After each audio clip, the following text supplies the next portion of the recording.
welcome to another edition of Getting to Know Your Indiana Neighbor. And this isn't just another neighbor that we're going to be talking to today. This is somebody, the movie Hoosiers, the movie Rudy, and a movie I saw, My All-American, that I really enjoyed. And we'll talk about all those and more. But this is the man who had the concept for all those movies. From beginning to end, with Hoosiers to Rudy, Angelo Pizzo is our guest. And Angelo, thank you so much. I can't thank you enough for coming here today, this morning. So thank you so much. My pleasure. Well, we are in, and there's a reason we're here. We're in the Simon Scott Assembly Hall press room. This has taken us to Dodger Stadium for an interview. This has taken us to Bobby Plump and others. But this is pretty darn cool right here. And Angelo, I know you've been in IU Assembly Hall hundreds of times. Have you ever sat on this side of the table for the press room? Actually, I did in a different kind of circumstance. I was shooting commercials for Indiana. And they're PSA commercials, basically, what makes Indiana great. We're talking about Indiana University. Yeah. And we used this room as a location. You directed those, did you not? I wrote and directed both. Yeah, there were 5 of them. Yeah. And they were focused on different alums that you didn't know who they were until they revealed at the end. Mark Cuban, Sage Steele, among a couple of them. But that was fun. And we actually shot a Sage Steele in here. Is that right? Yeah. Okay. So no, technically, I've not been in a situation in this room where I've been interviewed. Well, you're welcome. No, this is quite amazing. We appreciate Doug Bradley, by the way, who is my contact to you, I guess, because you've helped Doug out on several fundraising events. And Doug seems to get me to the right people in the right places, so we appreciate Doug doing this again. But not only are we here because it's close to your home, which is in Bloomington, Indiana, but you have such a passion for IU basketball, correct? And it goes back to when you were a very young child. Can you tell us a little bit about that? Sure. My parents moved to Bloomington when I was 3, and this was in the early 50s, and our first house was literally 2 blocks from the old field house and a block from the old Memorial Stadium where they played football. So I would drift over there when I was 5, 6, 7 years old and watch practice. And ultimately, I kind of became a mascot for the basketball team.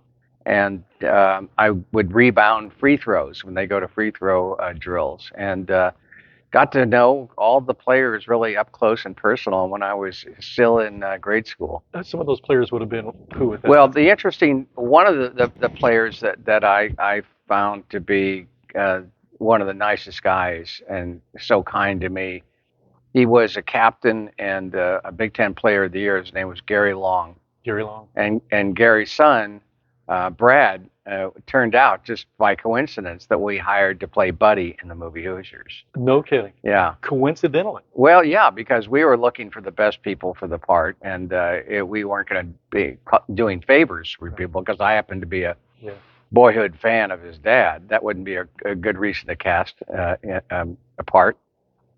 But Walt Bellamy was somebody that I really was a big fan of, and he was really nice to me, too. Who would have been the coach back in those days? Branch McCracken. Branch McCracken? Yeah. Wow. You spent a few years here at IU. Yeah, and I still, to this day, have the sense memories of the smell of the old field house because the floor was all sawdust. And that's where I fell in love very early, and it's been in my blood ever since. Yeah. So your passion, were you at last night's game, which was the... If I'm in town, it will take a major medical or family emergency for me not to be there. Well, what do you think about this Hoosier team? Well, I'm along with everybody else.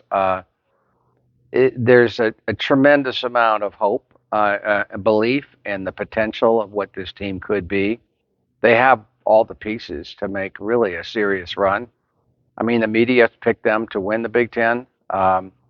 And that hasn't happened in a long time. Right. And I'm pretty excited about this team. Yeah, you probably have pretty good seats, don't you? I have pretty good seats. Yeah. But it's not because I made, a couple movies. It's because I still have to pay like everybody else. All right. You don't get these things for free. Yeah. Mike Woodson, did you have a relationship with him at all before he came to IU? I didn't, No. no, because Mike played when I was out of college. I was in Los Angeles, Mhm. and during that time. So yeah, But you did have a relationship with Robert Montgomery Knight, correct? I In did. some form or Yes. fashion. Yeah. Um, Impressions of Bob Knight. I mean, I can't imagine there's anything that our people wouldn't know about his personality. But is there anything that struck you about Coach Knight that we might be interested in? Well, I think he has a characteristic that um, a character trait, so to speak, that I really admire in people, and that is he's curious. He is curious about things outside of his own knowledge. Mhm. And one of the things that a lot of people think about him is based on a very tiny, small fraction of his of his life. Right. So if you think about the only time you know or have witnessed and make judgments about his behavior is based on when he's sitting back here, number one, in front of the press, or number two, on the sidelines. Well, again, that is maybe 1/10 of 1% of his, normal life. Mhm. Every other time he's sitting having normal conversations and doing normal things. So, and how I got to know him is uh, not that public Knight, who kind of is a different person. He kind of, it's like performance art in a weird kind of Yeah. way. It's not like he's not dishonest about it, but he's much more blustery and pontificating than he is in normal life. Mhm. Um, I think a lot of people assume that he's just going to be one of these people who knows it all, is an expert in everything. I mean, I'll get to another part of who he is in a second, but when I got together with him, all he did was ask me questions, about how did Hoosiers get made? How did you do this? Where did you get that person? So on. Did he And like the movie? he did. He did. Yeah. Now there's a story behind that I mean, look, he's an extraordinarily intelligent man, and he is extremely well read, especially in history, and that's how we hit it off because I'm a big history buff too. We spent more time talking about history and film than we did sports of any kind. He enjoyed talking baseball with me. The one area he did not was not interested in talking about is basketball. Didn't Yeah. want to talk about it. Well, because that's his life, and he's a curious guy, and he loves the interchange with people who maybe know more than he does. He's not that insecure kind of guy that people think he is. I heard you tell a story, and if you don't mind, um, repeat it if you can. But your meeting of Bob Yeah. Knight, from what I understood, he wanted to meet you, and you were in the stands here, and you didn't think he wanted to meet you. Can you tell that story? Sure. Yeah. It was triggered by the fact that in 1987, um, there were two things that happened simultaneously that were so This is strange. crazy. Indiana playing Syracuse for the national championship and the Academy Awards, Yeah. exact same night, and we were nominated for two awards.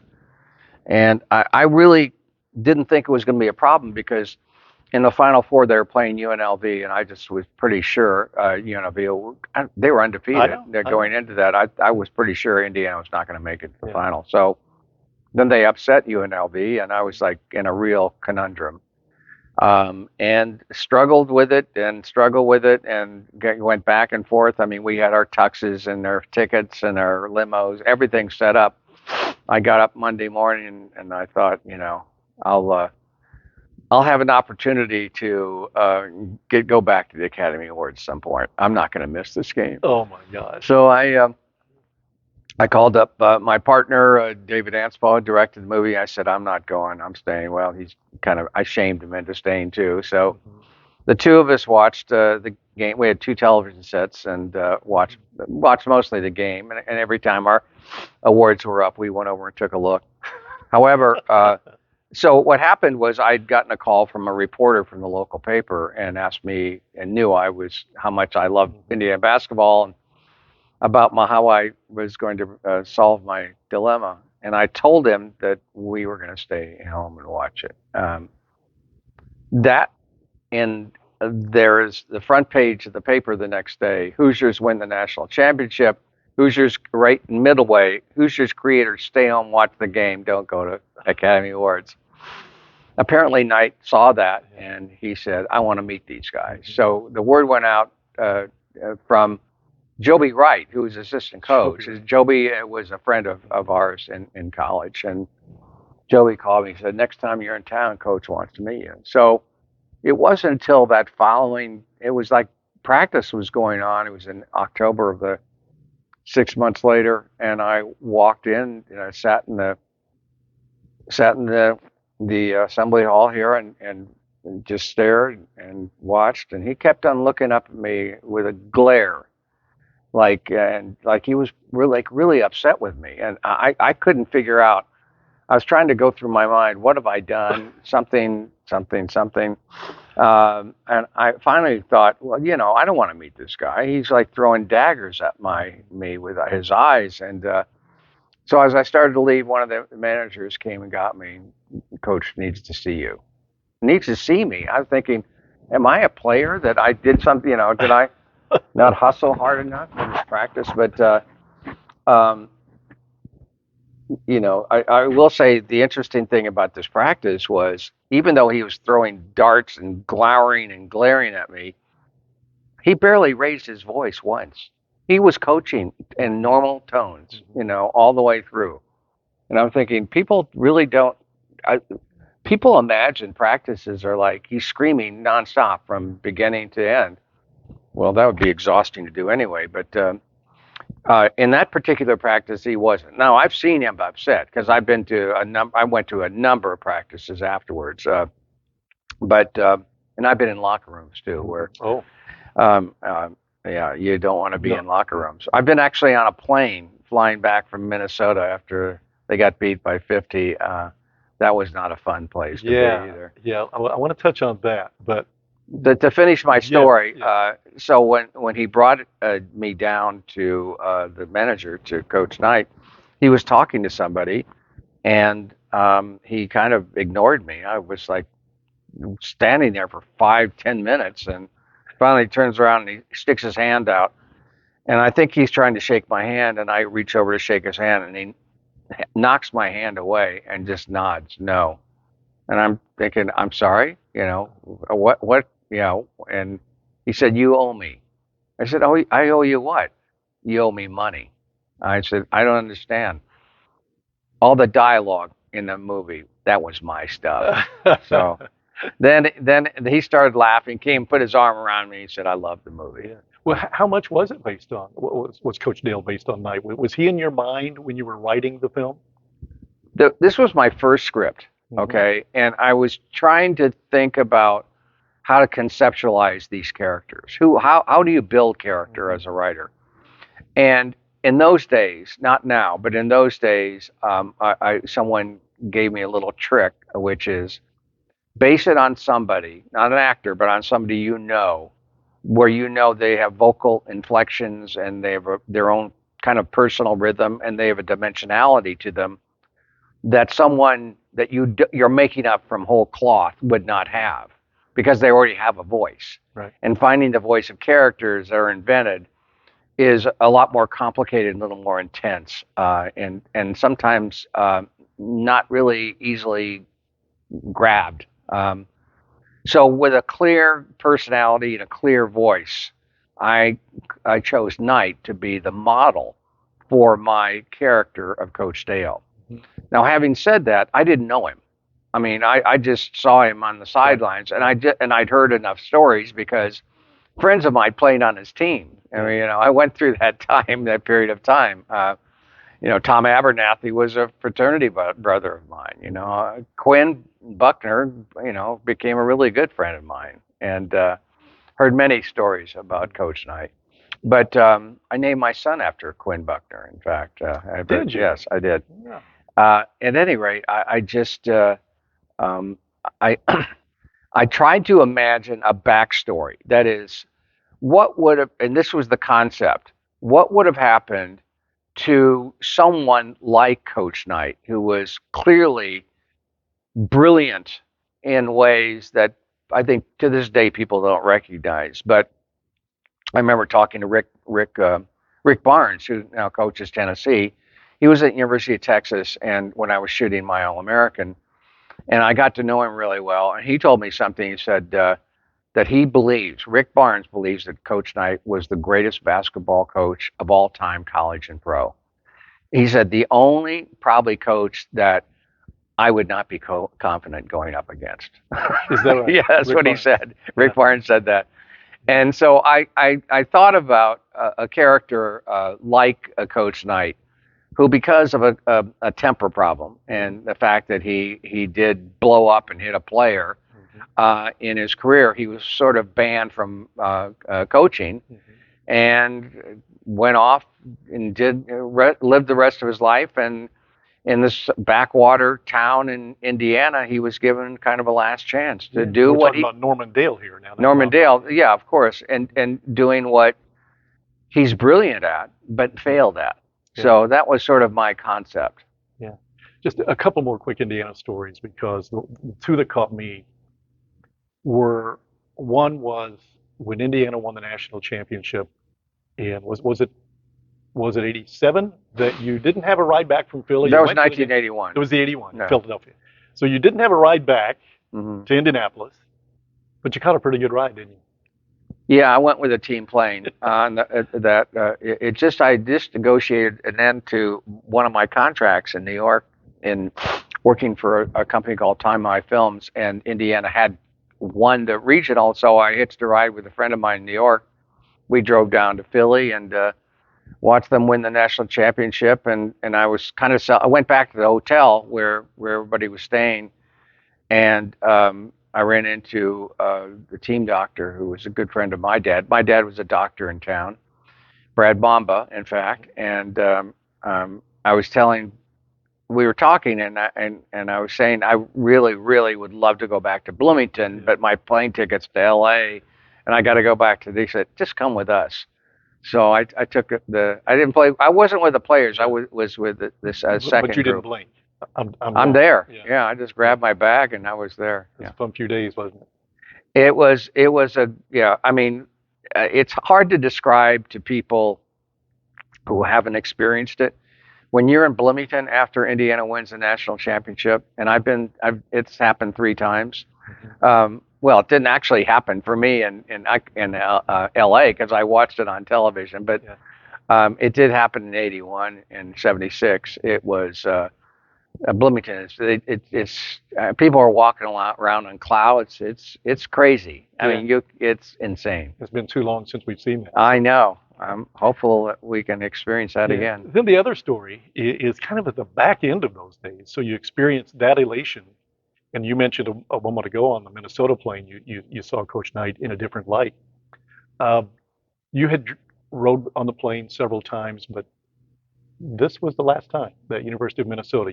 Was it not that you felt like you just couldn't do it anymore, because originally this was a dream.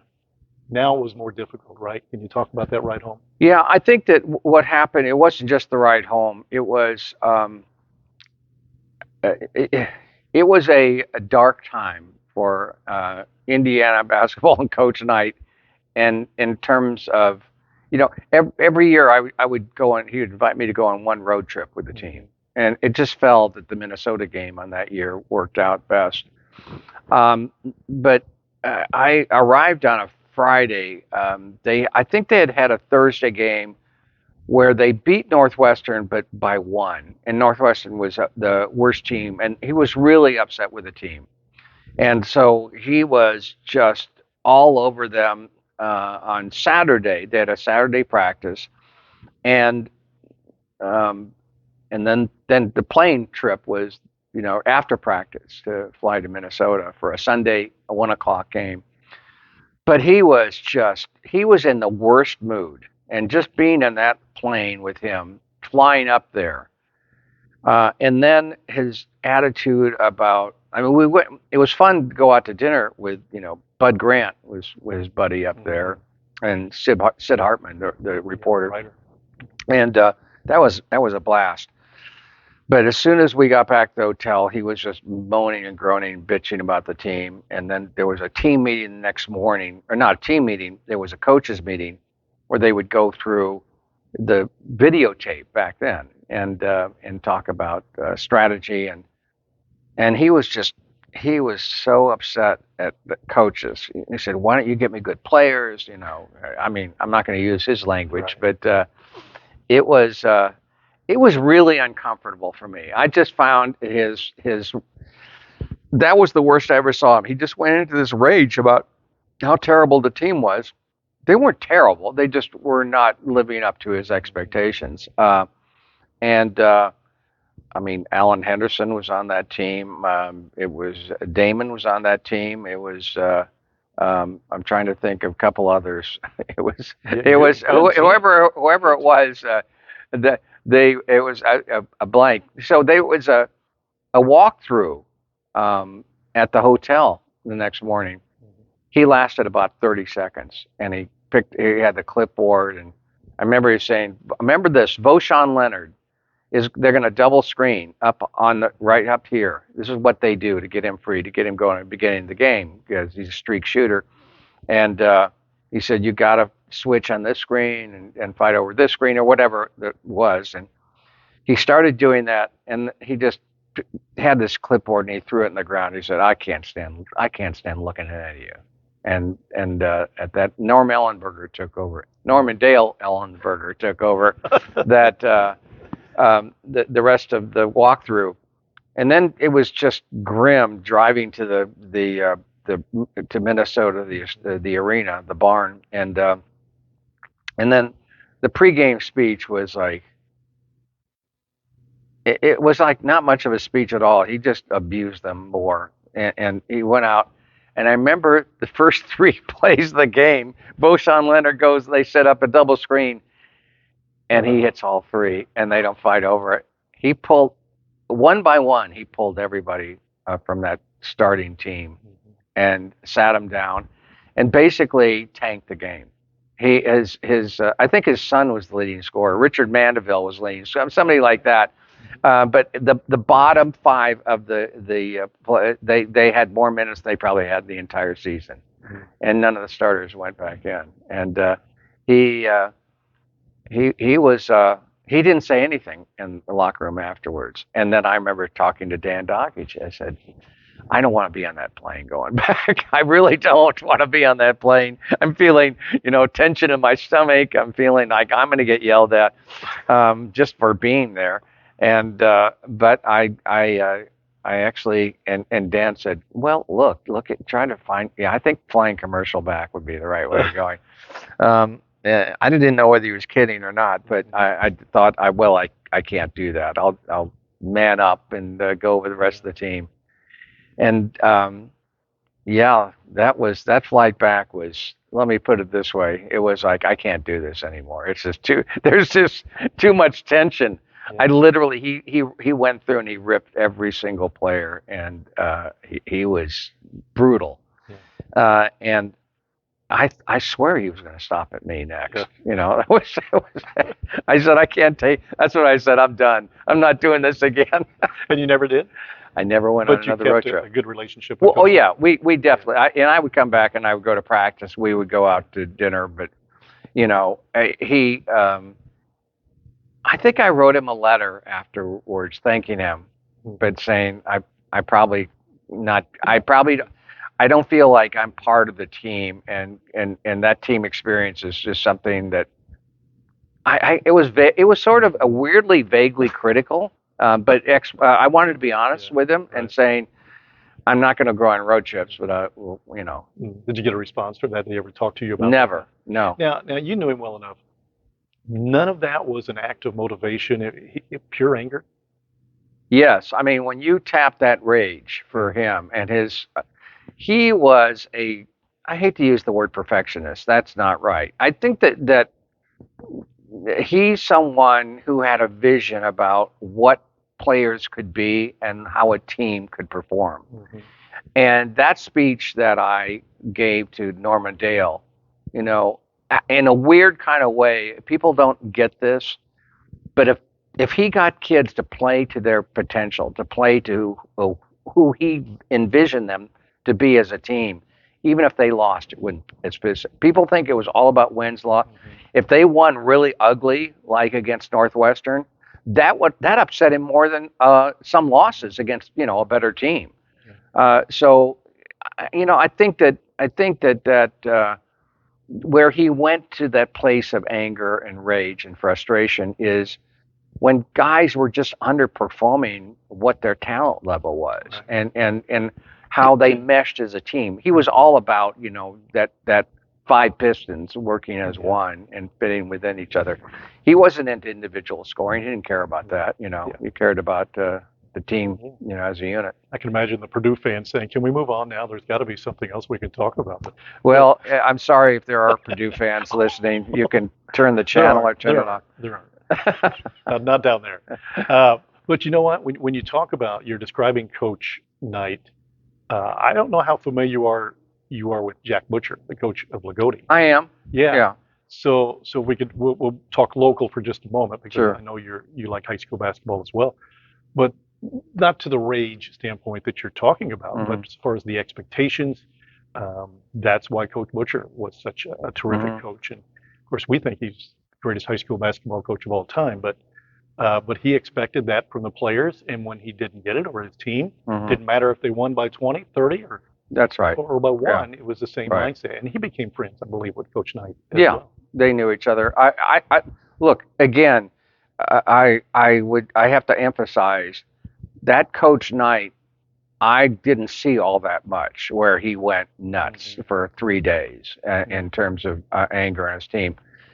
But players will tell you that he did that. But then, if they end up playing well, he was supportive and he wasn't screaming all the time. He wasn't like a maniac, 24 hours a day throughout the season. Yeah. Do you ever get down our way in Martin County, Lagodi? You pass through occasionally? Yeah, Yeah. I do. Okay. A Never lot. stop though, do you? I think the Dairy Queen. I stopped at my son played youth golf, and I would always drive through there to. I think Montgomery County is on the way there. He at that. Montgomery, Indiana. Yeah, that's what I'm talking about. Yeah. Whatever that golf course is. Yeah. We played competitively there a number of times. Oh, and, okay. Very good. Yeah. Around there. Yeah. Very good. So again, keeping I it do just- remember. My association is with Lagodi, What's that? the G brothers, Sammy and Junior G. No kidding. Yeah, Yeah. they were from Lagodi, and they were great Yeah. players, and I remember them well, and they were nice guys too. They were there. There it was when I was a youth. Yeah, Junior in G grade is school. still a legend down in our part. Yeah. He went to play for the University of Miami with Rick Barry, Yeah. and he's a legend Yeah. down in our neck of the woods.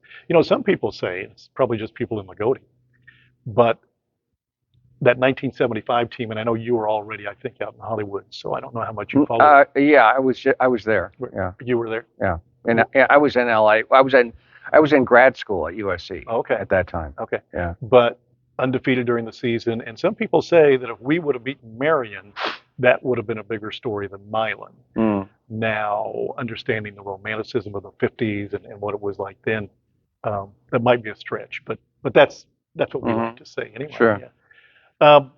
And I got a question that maybe you've never been asked before. And since it's been 35 plus years, maybe you don't remember, maybe you don't know. But speaking of Lagodi, in the credits, Mm-hmm.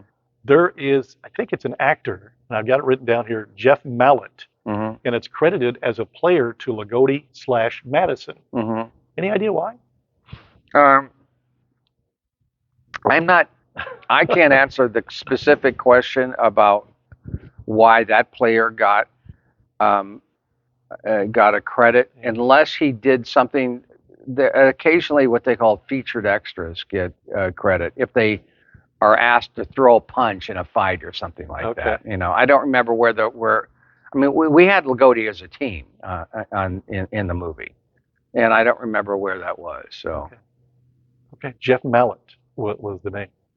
So I think you can find on the internet. I think you can find Lagodi jerseys from the movie for sale. I didn't, what? For Yeah, sale? yeah. Well, we're going to look. And I know Doug Bradley will buy one for sure. And he'll have I think they're pretty expensive, and I just I haven't been to the Milan Museum in a while, but they have Lagodi shirt up there. Yeah. I bet you've never been asked that question. I have not. Okay. No, The rest of them, you the definitely. rest of them you will Okay. have. But I'm so interested. I mean, from I'm kind of like you in the sense that I saw where you and you wrote a 248-page script or something like that, and 194. well, they made you though for the movie actually cut it way down, right? Well, our first cut was about 3 hours long, but Yeah, that's what it it was. was a lot of basketball, and so once we cut, we recognized we couldn't that we had to get it down, and so the cut that we did that we really liked was 2 hours and 29 minutes. That was our cut. That was 2 hours and 29 yeah, minutes. Still yeah. long for a movie. Still long for a movie, but we felt it worked, and we were allowed to screen it once because of the Directors Guild. The director has a right to screen whatever cut he wants at some point, regardless of what the studio says. And the studio had told us they were not going to, release that. But we blew the stadium up. It was the highest score in the theater, not the stadium. Yeah. It was the highest score in the history of Orion Pictures, which was the distributing company. You mean, and it was out, but it was in Indiana, right? No, we screened the film in Irvine, California. Really? It was a test screening. And it still was that high. Yeah, nobody knew anything about it. We just gave tickets to random passersby in a shopping mall. Oh, okay. And do you want to go see a movie? And so 300 people show up, and that's what test screenings are about. You get random people to respond to the film. I mean, they do fill out questionnaires at the end, but they also have a few focus groups. But the real tell is just sitting in a theater. If an audience is connected or not. And part of it is laughter, part of it's tears, part of it's just applause, and that was everything and everything we could have, anything and everything we could have hoped for. That screening delivered to us. To this day, that cut is the right cut. It should have been released as. So when we walked out of the theater, the president of the company said, "Oh, They refused to release the film with the title Hoosiers. They were insisting on calling it The Last Shot, and so we walked out. He turned to us. He said, "Okay, guys, I'll give you your damn title. You're gonna have your title." This was his way of negotiating. He said, "But I am not going to release this film over 2 hours long." And he said, "Clearly, you guys know what you're doing, so it's up to you. You have to go and cut 30 minutes out of the movie." That was tremendously painful. Yeah. And to this day, I believe that was the right cut. And it's something I dream of going back and instituting the original cut and releasing it once again in the way it should be seen. Never too late? Well, the 30 minutes that we cut out, we found in a garage of the editor, and we couldn't insert it back into the film like in a director's cut because of the cost of the technology. I mean the lab cost, because it was old. It was real rough print, and we couldn't find the negative to cut into it. Plus the music, there wasn't music to it either. And they wouldn't put up the money, but they did agree to take the 30 minutes and they put it on the second DVD. So it's out there. If people are interested, the 20th anniversary of the movie has a second disc on it, and it has like a documentary on the making of the movie. It has a documentary on Milan, and then it has 30 minutes of deleted scenes. Yeah. I know that the reason you got into filmmaking was your love and passion for movies in your formative years, but I don't know how you can actually watch a movie today without thinking as a movie director, as a writer. It's got to be difficult for you to go and sit down and just enjoy the movie as it is. Yeah, people assume that, but that's not true. No. No, I can lose myself in the Okay. movies, and every once in a while, I mean, there are times where no, there are times where I'm become aware of the movie making process in a way that's distracting. Hmm. Just for example, I was watching like the third episode of this miniseries we're watching, and last night, and three important pieces of information came from the protagonist overhearing different things. One, he overheard a meeting, and another he overheard somebody talking at upstairs, and he put his ear against the chimney or whatever. And I'm thinking that's just lazy writing. Lazy writing is overhearing still. We were told. Not we were told. I learned early on that two marks of lazy writing are overhearing conversations and voiceover. Because voiceover just explains everything. You don't have to really, put it into people's characters, behavior, and dialogue. So, Speaking of voices, here in Indiana, and to me, how this movie resonated and really added to it, Hilliard Gates, Tom Carnegie. mhm. And I got to ask you something because I saw the trailer for the movie. That is not a young Morgan Freeman, is it, doing the voiceover for the trailer? No, No. no. You listen to it, it sounds like Oh, yeah. Morgan Freeman. But But let me just getting back to your question about watching films and seeing the architecture. yeah, I'll tell you a genre that I do not go and I do not watch. I do not watch sports films. I can't. To me, if I go, if I know if I see there's a locker room speech, I feel like I want to scream because I feel like I've written 18,000 versions of them, and I'm going to listen to one that I'm going to really either hate or love and think, why didn't I think of that? It was. I do see. I'm like an architect going into a building and knowing what the like the bones of the piece are. I can't really enjoy it. I can't go with it. I can never buy it. If there's anything that's remotely off in terms of like the skill level of a player, and I know it's like an actor trying to play that part. I mean, Ron Shelton, who did Bull Durham and White Men Can't Jump and Tin Cup and a lot of really wonderful movies. Great guy, great talent, but I can't watch Tin Cup and believe that Kevin Costner's swing is on the level of winning a PGA championship. It ruins the movie. I can't. It ruins the movie and that's one of the things that we were always, and I've always been so extraordinarily careful with, is to make sure that the key players are not actors, that are real players, and that we can sell them as real players. It helps in football because they're all covered up. We had body doubles for everybody, and that was critical. You can't do that in basketball. You can't double basketball. But that's one of the reasons in Hoosiers I don't give any one of the players more than 3 or 4 lines, because dialogue exposes bad acting and behavior doesn't. So we always plan to hire real players instead of actors. Just coincidentally, again, in that trailer that I was watching, and you'd have to help me with the character, but Norma Dale is kicking him out until he, learns to be able to participate in practice. And he had, I think, 3 words: "You're kicking me out." And I thought he did a great job. I mean, I think of things like that. Well, that was Gary Long's son. That was Brad. Brad yeah, Long, and he has more dialogue than that. That's not his only. Yeah. It's Jimmy Chitwood who has only 3 lines. He originally only had 1 line.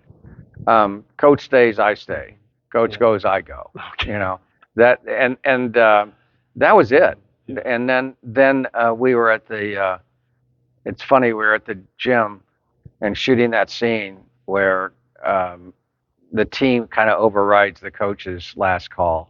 Jimmy was going to be a decoy, and somebody else is going to shoot it. And they all stop, and they all kind of, they know Jimmy has to hit the shot. Yeah. At that, and initially, I didn't have him say, "I'll make it." I just thought it would be enough that the coach could read the body language and the players, and and then there would just be a look between coach and Jimmy, and he would nod, and that would be enough. But I was worried that it wouldn't play, that it didn't quite, that wasn't quite working at the time. So I said to Morris, the Linus who played, I said, okay, I'm going to give you one more line. Can you say I'll make it? And the funny thing is, yeah, we did 18 versions of it, I think. But well, that's the nature of you do, especially with actors who don't have experience. Morris was so nervous that day. But as it turns out, I go up to the Hoosier gym and I see they're selling hats and T-shirts. They're saying "I'll make it." So a random line made up on that day ends up on T-shirts. So he was nervous and probably couldn't sleep the night before because he had a line in the movie that says "I'll make it."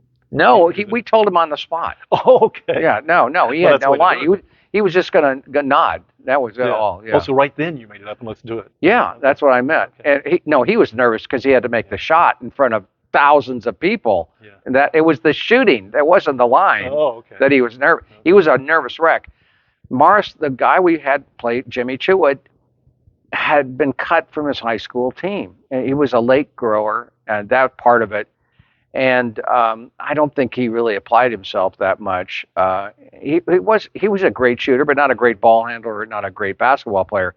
However, he did start playing pickup like religiously and got really much better. And that's where we saw him, at a pickup game. And but the point I wanted to make is on that day when we shot the final shot in that last, the game itself, because he had never been on any team, he had never played in front of anybody. Wow. So when we had like 5,000-6,000 people there, and he was like, and he knew that everything rested on him hitting that shot. And all during practice, he would miss. He was like throwing brick after brick after brick. I remember Gene Hackman coming up and saying, I think we need to move him, man, a little closer. And, and then David and I were worried about, ruining his confidence by doing that.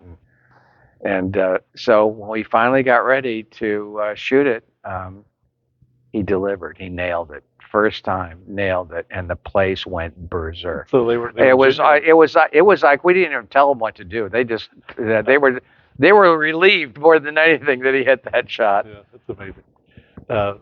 Gene Hackman, mm-hmm. and I know you've talked about this over and over. Difficult to work with. Why do you think he was so difficult to work with? Why do you think he didn't want to be there? Well, I think there were a couple of things that were going on in his career that had not played out the way in which he hoped. He had won an Oscar for French Connection, and he had starred. He was always a character actor until that moment, until that role, and then he started a bunch of movies trying to capitalize on that fame, and none of the movies worked. And he was dead in the water. We attacked Gene a year and a half before we got anybody to say yes. We took it to every studio. Everybody turned us down with Gene Hackman as the lead.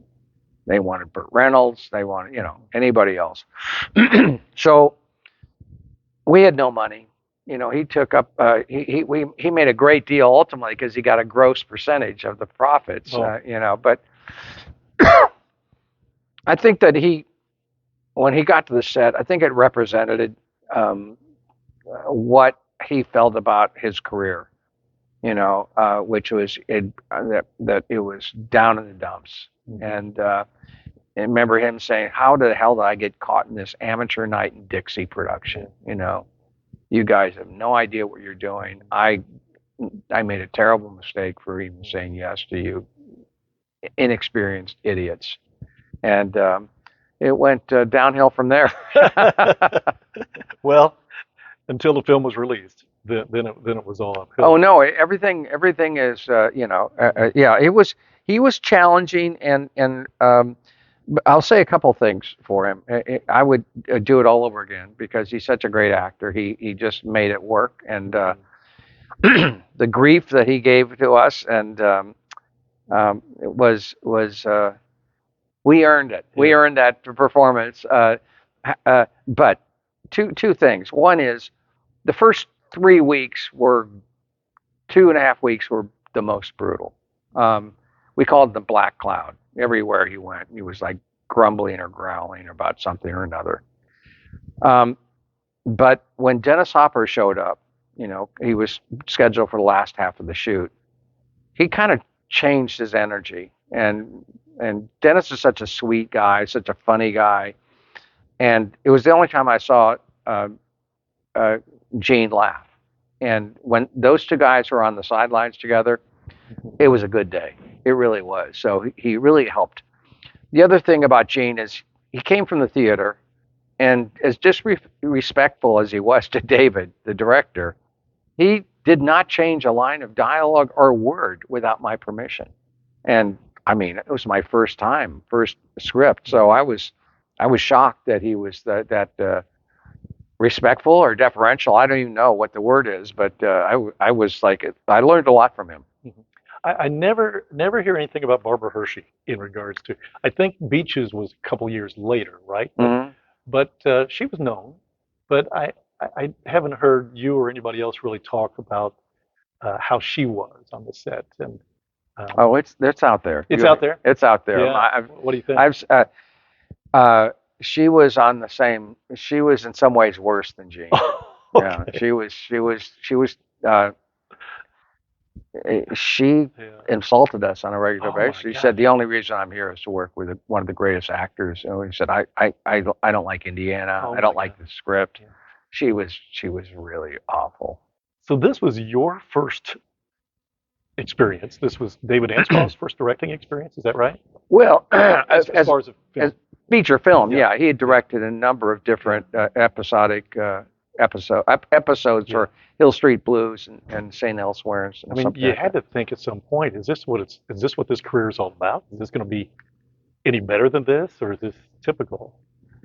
You fought through it somehow. Well, the thing is that once you're in it, you don't you don't you don't question that you're going to not do it. You're going Yeah. to get to the end. Yeah. But I had worked as a development executive, a supervisor of production for 6 years at different companies.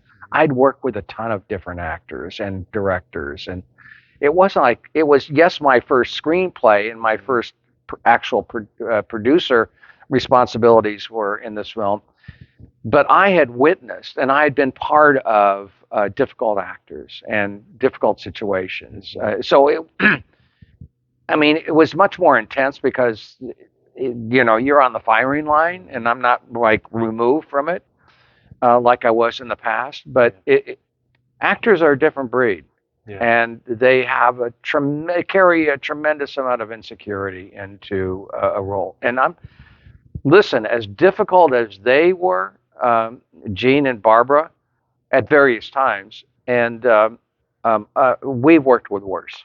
And on our third movie, The Game of Their Lives, it's a soccer film, we had a kid that was forced out, one of the co-stars that was forced down our throat that we did not want to cast was one of the most. I mean, to this day, I get I want to. My fist clenches up. I want to punch this guy out. Okay. He was shooting up heroin Yeah. every day. So, Yeah. I'm sure he was a much more of a decent human being when he's sober, and he is sober now, Yeah. but he was not then. Um, you talked about Burt Reynolds. They wanted you to have Burt Reynolds. I've heard the story with Jack Nicholson and Burt Reynolds, both of which were considered for the role. If I remember, yeah, Jack Nicholson definitely was, right? Well, it's not considered by Yeah. the role, but Jack had read, we had submitted a copy to him Yeah. because we wanted him to help us.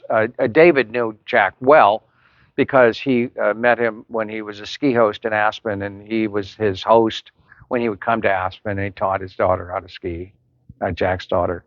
And we were looking to find a way to finance films, and we knew Jack loved basketball, and that he also was a big that he had just directed a movie that was a college basketball movie, and we hoped that he could turn us on to the right people, money wise and talent wise, and so David and I went up to his house and gave him the script, and we never expected to hear from him for a long time, and he called a couple of months later.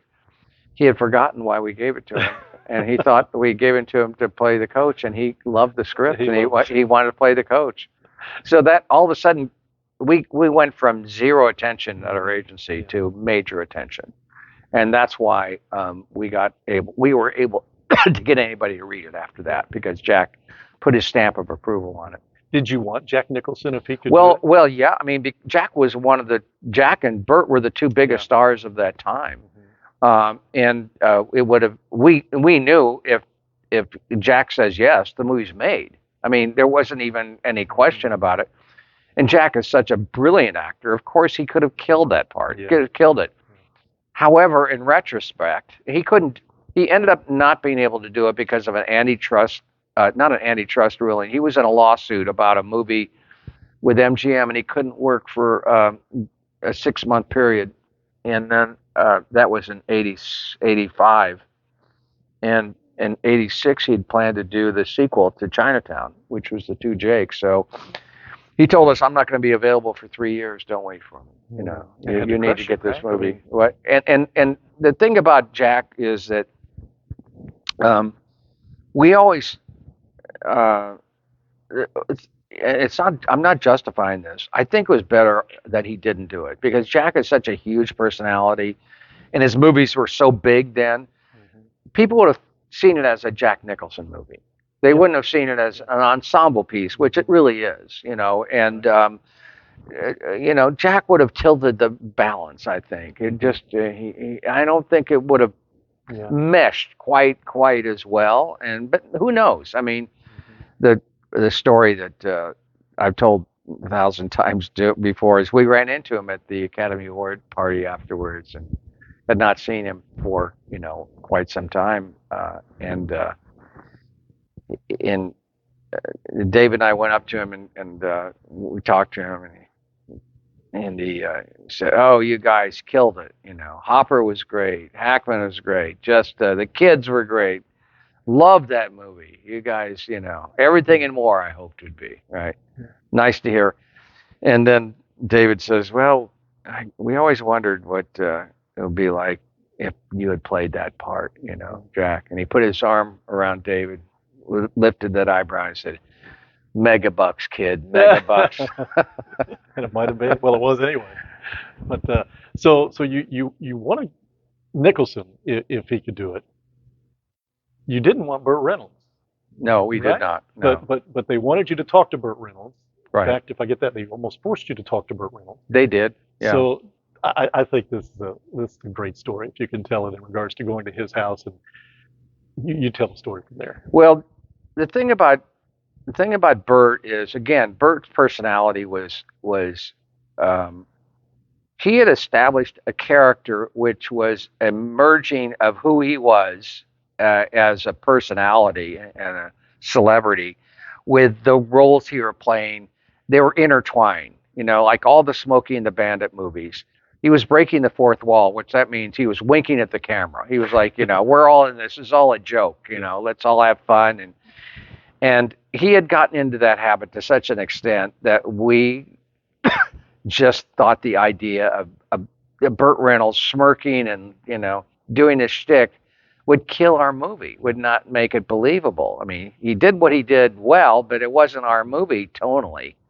And but because he was so huge, we had to find a way to have the meeting go bad. Mm-hmm. And at some point, David did bring up, I didn't think he was ever going to say that he had some concern about Jack winking at the camera. Burt, yeah. Yeah, Burt. I'm sorry, Burt. And I think he had heard that expression one too many times, and he got up and walked across we were at his house, beautiful house, his living room, and he was dressed like a cowboy. He had these big boots on, and this hat, and this vest. I thought, he's like, I'm surprised there wasn't a horse that he climbed on outside. And he challenged David to a fight. He basically said, you don't say that in my house. Mm-hmm. Let's step outside. And it got pretty tense in there, and but ultimately, we worked it out, and you know, we did our job. Yeah. As I tell people that story that I've heard, because I just think that's iconic. I don't know that these were the words that you guys used, but I tell the people that when you walked out, you looked at each other and said, "Mission accomplished." Well, yeah, I think pretty much that was it. I don't know if we used those words, Right, but right. yeah, we knew that we had Mhm. that he had totally lost faith in us, and Yeah. that we didn't believe him in. Well, the thing that was actually the dynamic, which I believe, which really upset him more than what David said, was that he was used to people just bowing down Yeah. before him and Yeah. soliciting him and wanting him and trying to sell him, trying to pitch him. Mhm. And we were sitting back like, so tell us why you like the role, Yeah. And that was upsetting him to no Sure. end Yeah. before David got to Mhm. that line. But your idea going in was, how can we make this look bad? How can we make him reject How it? can we be, yeah, but without being assholes, Yeah. about it, Right. Right. and it just, how can we come to a kind of, um, a gentlemanly understanding this is not going to work for both of us? Yeah. All right, you did. You did. I don't know how gentlemanly I No, I don't was. either. But don't get caught watching the paint dry. Yeah. Every coach has used that since then. But that wasn't what you originally wrote, was it? No. In fact, I went back. I was somebody asking me about this because I told the story, and I was not really. I remember. I don't. I had some. I either had nothing, um, when Shooter is the coach, and he finally kind of gets his mojo working, and he finally says, and he runs the picket fence. Hmm. Then there's a stop, and he says something, before they break the huddle. It was either nothing or one line. It was like, a cliche line of some sort. And we were shooting that, and there was this kind of awkward silence after he gives his speech, and Dennis says, "Don't get caught watching the paint dry." Hmm. And that was the first time we heard that line. Hmm. And Dennis walked over. I remember there was a line there because he said, I'm sorry, I forgot what Yeah. the line was. And we said, where did that line come from? And he said, my dad used to tell me that. I said, well, what exactly does it mean? He said, I don't Yeah. know. And David and I looked at each other and said, we like it, Yeah. let's do it. So he couldn't think of the line, He couldn't think of the so he line, threw in that line threw in that just to line throw in as a something. filler. Yeah. And but it really works, and Yeah. it really works well. And the funny thing is, there's a T-shirt that says "Don't get watching the paint dry" that I see running around Yeah. here, Oh, or yeah. they sell that T-shirt Yeah. up at the Hoosier Gym I too. know. Do you own the rights to Hoosiers? No, I don't. You don't. No, Okay. that's MGM. Yeah. So can I ask? It's played so many times over the years at home, what have you. Do you still make money off Hoosiers directly in that way? No, not much at this Okay. point. I mean, residuals. You get Hmm. residuals, but that's through the Writers Guild, and that's sort of like, the deal I made. It was our first film. Basically, you give away your life, Yeah. get paid nothing, Yeah. and so Hmm. I get a modest amount, Hmm. you know, uh, biannually, a few dollars When here was and the there. last time you actually watched the movie Hoosiers? Um, I feel like it was not that long ago. Um, where was it? Oh, I was thinking Rudy. I just saw Hmm. Rudy at the Indianapolis Symphony played the soundtrack to the movie Okay. at Circle Center Theater up in Wow. Indianapolis. It was amazing. Yeah.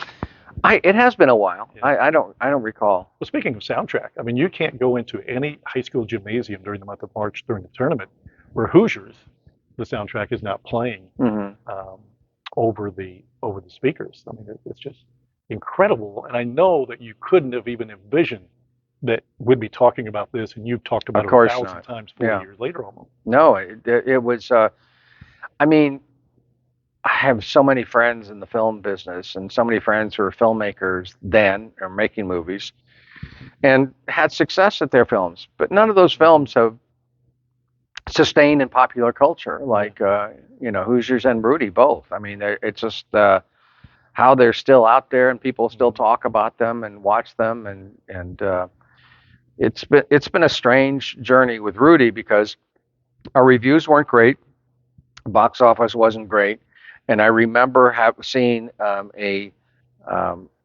USA Today did a poll of top football movies, and this was 19 right around 2000, um, and Rudy wasn't in the top 20, and they did another one 2 years ago, and Rudy was number one.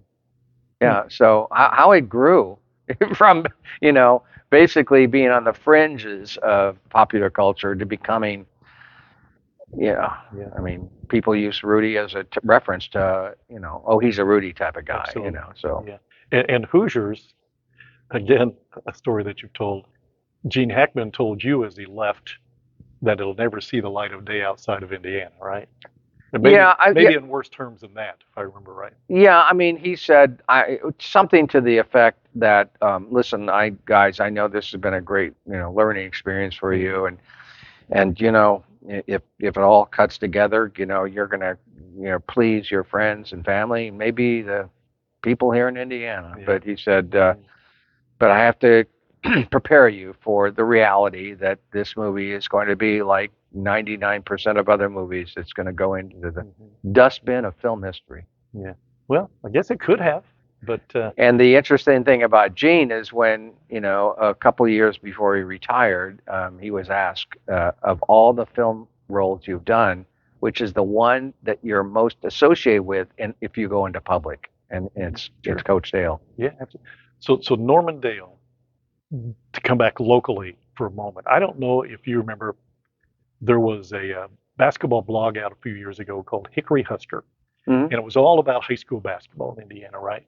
Well, one of the big time characters in that blog was Norman Dale. That's his name. And it was a beloved character in Lagodi, Indiana. Scott Wagner, he was Norman Dale. And people always wanted to meet this Norman Dale, and they did. And he passed away a few years ago. But that's how important the film was to him. And that name, Norman Dale, in our area was synonymous with Scott Wagner as it was almost in the movie. But things like that just have to be unreal to you when you hear those things, about things that you created, how much they meant to people. I've been asked versions or variations of this question or this notion about, you must feel proud about these films, and I think there's something along the line of how much do you actually reflect back and think about them, and I can tell you never. I just don't, unless I'm sitting here talking to someone like you, or someone comes up to me and says something. I've always been a person. I think that in the film business, you learn this. The only thing that matters, the only thing you put your energy and your focus and your time in is what projects are you working on today and tomorrow. Everything else is in the rearview mirror, and I never look at the rearview mirror unless I'm asked to, unless someone brings it up. Does it give me a sense of pride or joy, or feeling good in general if someone says, "Oh, I loved your movies"? Yeah, but that lasts about as long as a sneeze. You can't dine out on those good feelings. That's not what's really important to me, and what sustains me is, how do I make the script I'm working on today better? How do I make the movie I'm working on better? What can I do? It's all about. I mean, I'm excited about the things that I'm doing and going to do, but I never think about the things I've done. I never think about it. I heard you talk about a movie that you're working on or will be working on. I thought you said it concerned World War II, and it would be based in southern Indiana. Correct. Is that right? Yeah. Can you tell us anything about that? Yeah. I mean, it's something I'm planning on doing. It's a timing situation now. I'm working on another film that we're going to shoot in Kentucky. Actually, it's a Civil War movie. We're at in Kentucky. Well, we haven't decided yet. It's going to be within an hour drive of either Louisville or Cincinnati, because that's where the crew will be based. Okay. And so I think Yeah, that's a very different kind of movie than I've ever done in the Yeah. past. The Civil War movie, but the Southern Indiana movie, I'm halfway through the script, so that's still. Yeah. So you're writing the I'm writing the film script for screenplay all that. now. Okay. Yeah, and I'm fairly confident I can get the money for that one. Right. I've already been talking to Think you people could make about your way down to Martin County and film it. down there? Yeah, well, it's going to be, the one thing that we worked really hard at over the past, since I moved back here in 2006 is getting a tax credit bill passed, and we finally done that. But we don't yet haven't built a crew base Okay. to make it worthwhile to shoot in Indiana.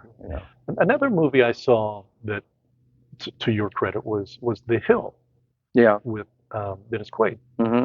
And I thought it said a release date of 2022, but I know how some. Is that still something? Is it out there or? No, it's not out there yet. Okay. The company, they're negotiating a deal now with a company, a streaming company, and it should be. I think it should be out there sometime in the next 2 or 3 months. So are you as busy today as you ever have been in your career, given what you have The, going the forward? thing is, I could be, and the busyness factor is based on where two things. One is how many projects I agree to take on, and I am no longer writing any sports films at all. However, I'm supervising. I'm supervising the writing of certain sports films and certain topics that interest me, Right. and I'm kind of in a consultant manner. But to point to the movie I mentioned, the Civil War film, I'm in what they call soft pre-production, which is we're going to kind of casually look at locations in Kentucky coming up in the next month, and then our plan is to shoot in mid-April. And the closer I get to April, then it becomes all-encompassing, and I just that's will be in my life. Did you have a passion for learning of the Civil War? I know you're a history buff, but was the Civil War something that you're an expert at? If I had to ask you any question about the Civil War, I wouldn't say expert, but it's part of my background of being a history buff. I'm more of a World War II than a Civil War buff.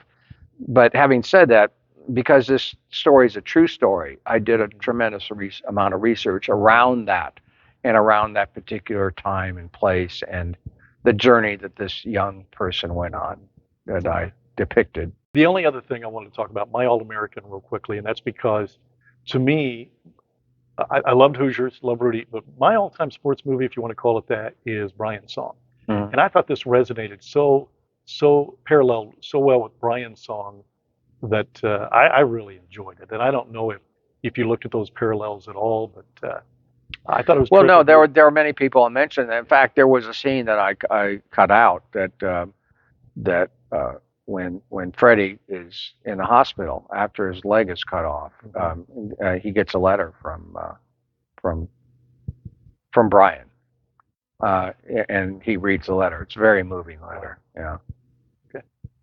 Thank you so much. Hey, you're welcome. My pleasure. Don't know why he did it. Glad he did. I hope you are too. Angelo Pizzo, everybody. Thank you. And thank you for watching. It's another unique, and we hope you enjoy these episode of Getting to Know Your Indiana Neighbor.